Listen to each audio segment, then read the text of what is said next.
বনগাঁ আদালতের এক ল ক্লার্ককে গালিগালাজ ও হুমকি দেওয়ার অভিযোগ উঠল বিজেপির জেলা সভাপতির বিরুদ্ধে। অভিযোগ অস্বীকার বিজেপি জেলা সভাপতির। উত্তর 24 পরগনার বনগাঁ সাংগঠনিক জেলার বিজেপির সভাপতি বিকাশ ঘোষের বিরুদ্ধে বনগাঁ আদালতের ল ক্লার্ক গণেশ বিশ্বাসকে হুমকি দেওয়ার অভিযোগ উঠল। পুলিশের দ্বারস্থ হয়েছেন ওই ল ক্লার্ক গণেশ বিশ্বাসের অভিযোগ, গতকাল সন্ধ্যায় আদালত চত্বরে তিনি তার দোকান বন্ধ করছিলেন রাস্তার ধারে তার বাইকটিকে রেখেই। সেই সময় সাদা রঙের একটি 4 চাকা গাড়ি এসে তার বাইকটিকে ধাক্কা মারে। তিনি ওই গাড়িটিকে দাঁড় করালে গাড়ির মধ্যে থেকে এক ব্যক্তি বেরিয়ে আসলে তিনি তার কাছে গাড়িতে ধাক্কা মারার কারণ জানতে চান। অভিযোগ, তখন তাকে গালিগালাজ করা হয় এবং দেখে নেওয়ার হুমকি দেয় ওই ব্যক্তি। ঘটনার সময় তিনি ওই ব্যক্তিকে চিনতেন না। পরবর্তীতে লোকমুখ থেকে জানতে পারেন ওই ব্যক্তি বনগাঁ সাংগঠনিক জেলা বিজেপি সভাপতি বিকাশ ঘোষ। এরপরে তিনি ভীত সশস্ত্র হয়ে পড়েন এবং বনগাঁ থানায় লিখিত অভিযোগ দায়ের করেন। যদিও তার বিরুদ্ধে ওঠা অভিযোগ সম্পূর্ণ মিথ্যা ও ভিত্তিহীন বলেই দাবি করেছেন বনগাঁ সাংগঠনিক জেলা বিজেপি সভাপতি বিকাশ ঘোষ। 7টা 10-15 এই টাইমে হবে। আমি আমার কোর্ট চত্বরটা দোকান আছে, জেরক্স এবং কম্পিউটার চলে।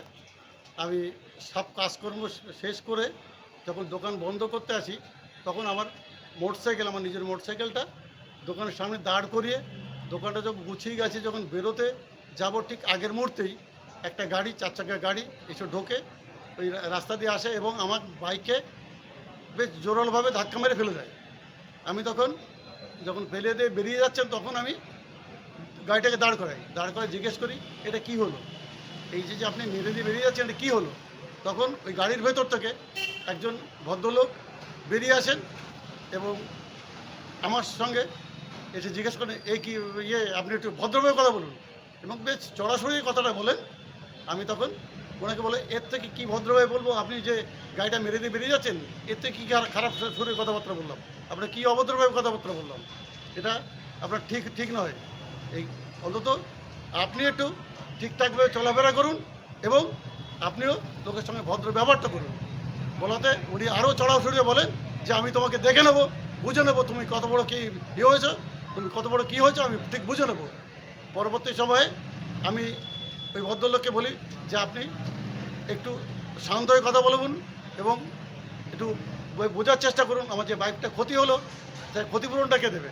যাই হোক, সে ক্ষতিপূরণের বিষয়টা না ঠিক নয়। আমি ওনাকে বলার পরে উনি যেভাবে আমাকে তেড়ে এসেছিল, আমার মনে হয় না পরবর্তী সময়ে উনি আরও কিছু করতে পারেন। যাই হোক, ওই ভদ্রলোক পরবর্তী সময় শুনলাম যে ওই ভদ্রলোক বিজেপির জেলা সভাপতি বিকাশ ঘোষ ওনার নাম, এটা আমি জানতে পারি।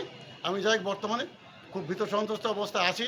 এর একটা লিডার যদি আমাকে কোনো অ্যাকশান নেয়, যার জন্য আমি থানার দ্বারস্থ হয়েছি, থানাকে জানিয়েছি বিষয়টা, থানাকে দেখার জন্য অনুরোধ করেছি।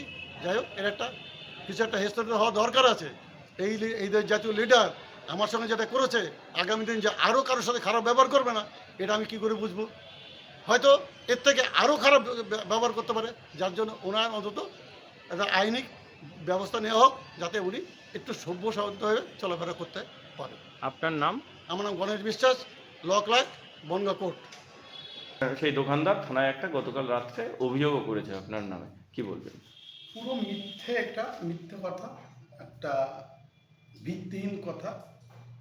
আমি কালকে বাগদাদ থেকে তেরাঙ্গা যাত্রা সেরে ফেরার পথে কোর্ট চত্বরে ওই টার্নিংটাই গাড়ি নিয়ে যাচ্ছি, হঠাৎ ডান সাইডে একটা সিনিয়র ব্যক্তি, বয়স্ক মানুষ সাইকেল নিয়ে ঢুকলে হালকা বাঁদিকে চাপানো হলে মোটরসাইকেলটি রাস্তার উপরে রাখা ছিল, আয়নাতে লেগে মোটরসাইকেলটি কাত হয়ে যায়।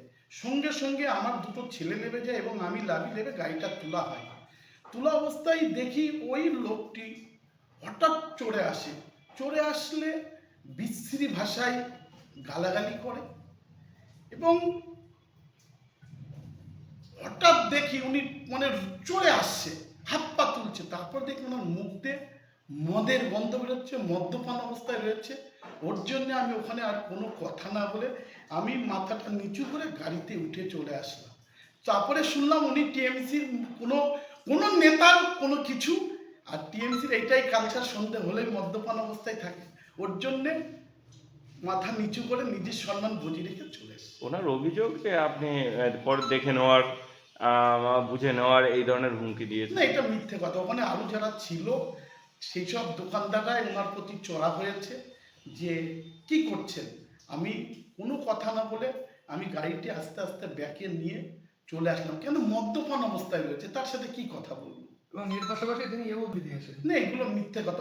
আমি কি বলছি, মদ্যপান অবস্থায় রয়েছে, সে অনেক কিছু বলতে পারে। সে তো মদ্যপান অবস্থায় রয়েছে, তার সঙ্গে কি কথা বলবো? সে হাতটা তেমন ভঙ্গি করছে, সে মাতাল হলে যেটা হয়। আর এটাই টিএমসির কালচার। সন্ধ্যে হলেই প্রত্যেকের মুখে মদের গন্ধ আপনি পাবেন। আর উনি শুনেছি কোনো টিএমসির কোনো নেতার কোনো কিছু হয়, বোঝেন তো, টিএমসির নেতার কিছু হলে কি হতে পারে। তিনি মদ্যপান অবস্থায় ছিল, এই জন্য এই নিয়ে আর আমি কোনো বাক্য বিনিময় করিনি, আমি ব্যাকে চলে এসেছি। আপনার নাম? আমার নাম বিকাশ ঘোষ, আমি বনগাঁ সাংগঠনিক জেলার সভাপতি।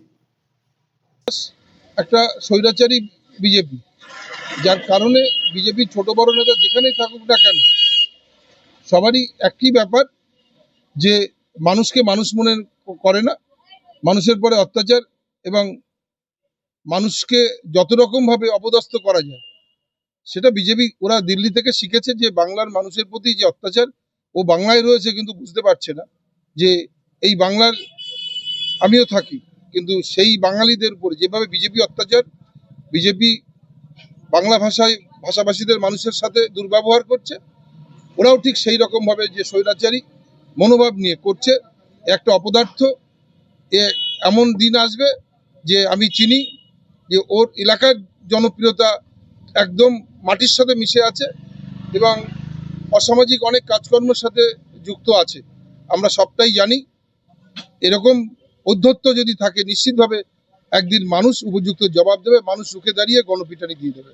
পরবর্তীতে তিনি অভিযোগ বলেছেন যে এই অভিযোগ সম্পূর্ণ মিথ্যা, এটা তৃণমূলের কারসাজি। নিশ্চিত সেখানে বনগাঁ শহরের পরে ঘটনা ঘটেছে, সিসি ক্যামেরাটা আছে, অফ হয়ে যায়নি। নিশ্চিতভাবে তদন্ত করে আমিও পুলিশকে বলছি যে উপযুক্ত ব্যবস্থা নেওয়ার জন্য, তদন্ত করে যেখানে যে ঘটনায় ঘটেছে সেই ঘটনা তদন্ত করে ওর বিচার করবার জন্য বলছি। এই অধ্যত্ত এদের একদম উপর থেকে নিচ পর্যন্ত প্রত্যেকের কাছে, এরা মানুষকে মানুষ মনে করে না, সবাইকে মনে করে আমাদের বাড়ির চাকর বাকর।